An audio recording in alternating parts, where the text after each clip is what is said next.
Esta es la primera charla de tratamiento no farmacológico. Yo me voy a concentrar en la consejería breve y un pequeño introducción de evaluación. Los otros aspectos del tratamiento farmacológico los va a tocar Solange Anuch en las dos charlas que le tocan a ella. Eh, Primero, decir que, eh, antes de entrar en la motivación, que las personas hacen muchos intentos antes de dejar de fumar. Se ha dicho que entre 6 y 30. Hay estadísticas por ahí que dicen que la verdad que el intentar dejar de fumar es algo bastante normal y bastante frustrante para los fumadores. Esos son los intentos que son explícitos. Muchas veces los fumadores dejan de fumar, qué sé yo, 3 o 4 veces al año, para el cumpleaños, para el aniversario, para qué sé yo, para cuando se enferma algún familiar, etcétera. Eh, y esos intentos duran horas o duran un día o dos, que no cuentan como intentos para dejar de fumar, pero psicológicamente van marcando una sensación de frustración y de minusvalía respecto a la posibilidad de lograr este cambio. Y eso es muy importante considerarlo cuando uno está evaluando a alguien que quiere dejar de fumar. La motivación es algo que es clave para dejar de fumar. Y la motivación se define como el motivo o razón que provoca la realización o omisión de una acción. Se trata de un componente psicológico que orienta, mantiene y determina la conducta de la persona. La verdad que nosotros muchas veces evaluamos personas que les cuesta muchísimo dejar de fumar, y mujeres, por ejemplo, y uno les pregunta: ¿y cuando usted se embarazó dejó de fumar? Por supuesto, doctor. ¿Y le costó? No tanto, doctor. Em, Había una motivación muy importante, que era cuidar a su guagüita. Eh, Logran mantener la abstinencia durante el embarazo y la lactancia, y la motivación ciertamente fue el motor que hizo esto posible sin gran dificultad. Vamos a hablar nosotros del sistema ABCD. Este es un sistema neozelandés que está validado y es promovido por el sistema de salud chileno, otros latinoamericanos, y se refiere a averiguar, hacer un breve consejo, cesación y derivar. Se ha dicho en charlas anteriores, todo paciente que ingresa a un sistema de salud público o privado debe ser interrogado respecto a su relación con el tabaco, ya sea que fume, o haya fumado, o ha sido un exfumador. El tema del exfumador es muy importante. Existen otras estrategias que no vamos a tocar, pero que son también muy conocidas y son de alguna manera, tienen bastantes puntos coincidentes con lo que vamos a ver hoy día, que es el 5A y el 5R. El 5A es consejería breve y el 5R se utiliza en pacientes que no quieren dejar de fumar. Entonces, averiguar. Todo paciente debe ser interrogado sobre el consumo de tabaco. Las respuestas deben ser registradas en su historia clínica. Hay que actualizar los registros a lo menos una vez al año. Y deben haber recordatorios en la ficha. Esto es muy importante. La ficha clínica hoy día en la mayor parte de los lugares es pública en términos de que la usan todos los profesionales que atienden a una persona. Por lo tanto, que haya un icono, que haya un recordatorio, hace que todos de alguna manera hagan preguntas respecto a tabaco.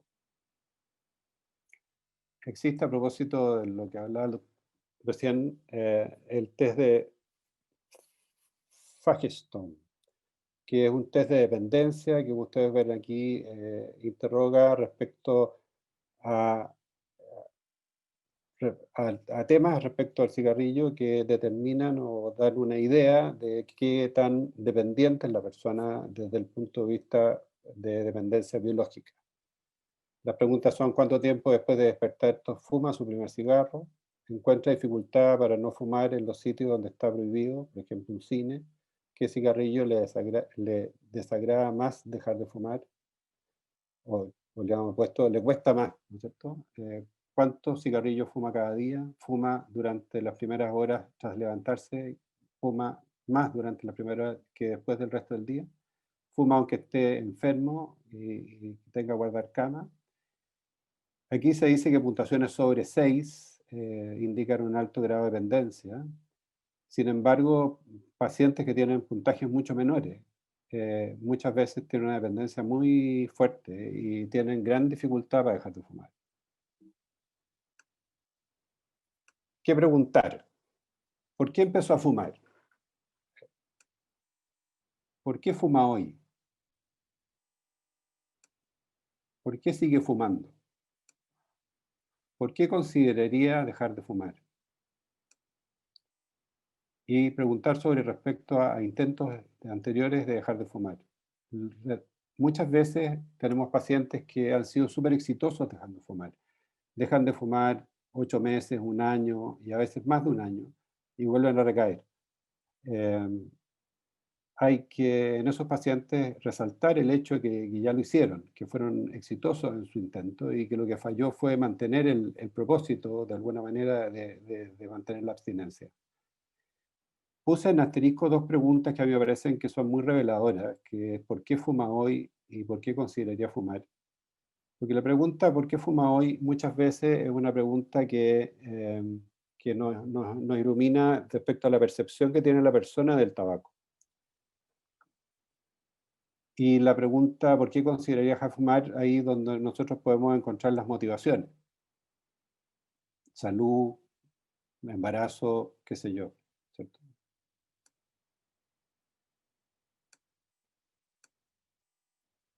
Los consejos breves deben ser entregados a todo fumador eh, que se acerque a un servicio de salud y puede ser el profesional médico, pero muchas veces también puede ser el kinesiólogo, la enfermera u otro profesional de la salud que también pueda estar cerca de la persona.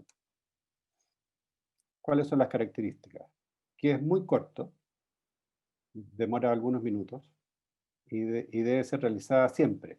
Lo que sabemos es que mientras más veces uno le aconseja a un paciente que deje de fumar, es más probable que esto termine resultando como algo real. Y esto lo puede decir, como había dicho en un minuto, todo el equipo de salud. Es altamente costo efectiva porque tiene si bien es cierto, solo el 5 al 10% logran hacerlo, pero como la cobertura es tan grande, esto puede ser indicativo de que los pacientes terminan siendo muchos los que terminan dejan de fumar. Respecto a Prochaska, no es lo mismo en cada etapa. Entonces vamos a ver esta parte. En los pacientes que están en etapas precontemplativas son los pacientes que no están considerando dejar de fumar. Y en estos pacientes es muy importante trabajar sobre la concientización, explicar claramente que dejar el cigarro es una medida sanitaria eficaz eh, en términos de la salud futura. ¿Cuáles son las barreras que la persona enfrenta para hacer el cambio? Reflexionar sobre la relación del tabaco y las razones que lo llevan a fumar y cuáles son las ganancias que obtendría si dejara de fumar. Y aprovechar oportunidades ambientales, qué sé yo, la persona empezó a hacer deporte o hubo una enfermedad cualquiera o hay prohibiciones ambientales como que el cine o qué sé yo, el restaurante, etcétera. Revisar los intentos anteriores, como les expliqué hace un ratito, que no debemos hacer, esto es súper importante, porque uno de repente por apuro como que empuja. Empujar al paciente a tomar demasiado rápido la decisión cuando todavía psicológicamente no está listo. Sermonear. Muchas personas hacen sermones respecto a lo bueno o malo que es dejar de fumar y eso muchas veces desmotiva. Abandonar al paciente. Un médico que pregunta y que si quiere dejar de fumar dice que no, entonces ya bueno, ya me desinteresé en él y no le vuelvo, digamos, a preguntar o no lo vuelvo a apoyar en él. Ser permisivo. Entender las razones por las cuales la persona fuma. Que si ellos tiene mucho problema en la casa, está complicado con los niños, entonces uno entiende que fuma y por lo tanto no insiste.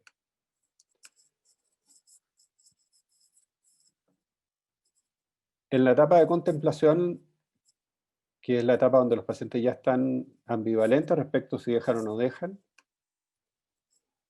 y están pensando en dejar, están mucho más permeables al consejo.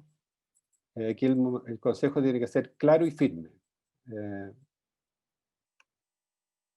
Hay que ayudar al paciente a hacer el balance de decisiones, que muchas veces es bien complejo, digamos, para el mismo paciente, donde hay que poner en la balanza cuáles son las consecuencias positivas y negativas que la persona pudiera tener respecto a la suspensión del hábito.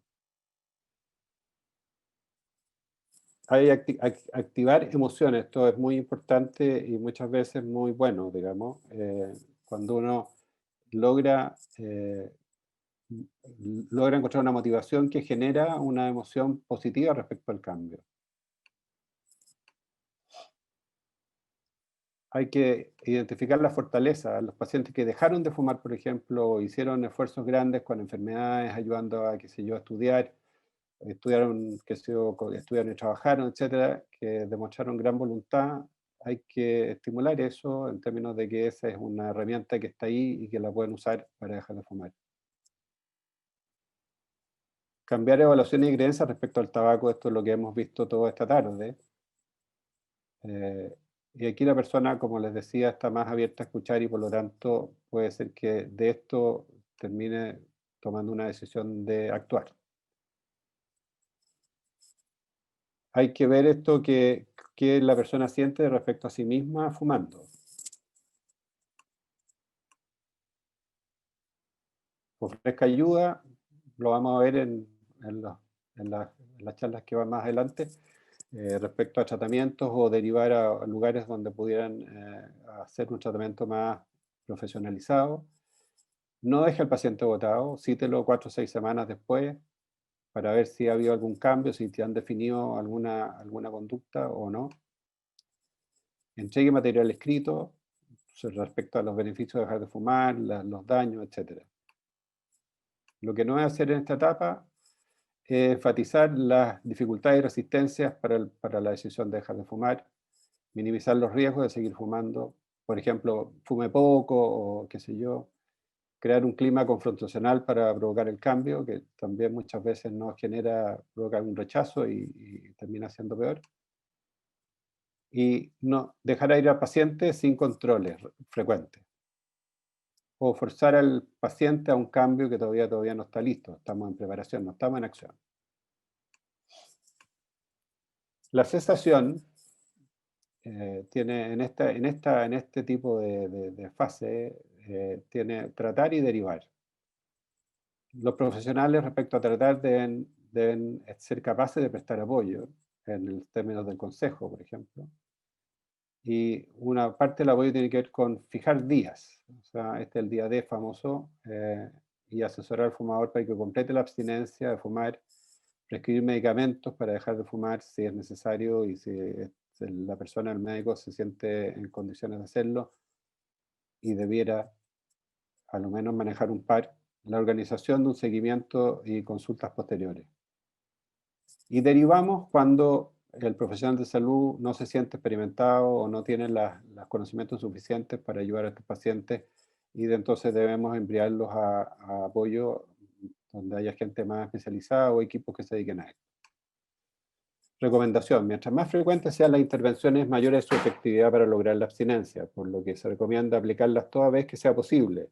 Igualmente, es ideal localizar a lo menos, realizar a lo menos 4 encuentros con los pacientes que dejen de fumar, ya que los tratamientos de persona a persona, 4 sesiones o más, resultan especialmente efectivos para aumentar la tasa de cesaciones. Muchas gracias.